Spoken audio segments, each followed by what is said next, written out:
Ayan, kakain nga pala tayo ng Magis Inasal dito sa gate 2 ng Kamkapinpin. At yan, kararating nga lang nga pala natin dito sa Sampaloc.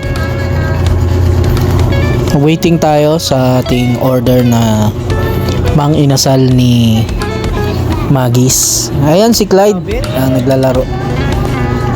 Nagugutom na rin. Nabutan nga pala tayo ng ulan. Yan, galing sa pawis, sa init, tapos biglang bumagsak yung ulan dito. Wala masyadong riders kasi nangaharang ang HPG sa Marilaki. At this point, dumating na yung ating Only Rice nandito sa cooler. At yan yung kanilang inasal, chicken inasal. Napaka juicy. Yan. Yan yung rice. Kahit 3 ulit kang kumuha ng ganyang karami.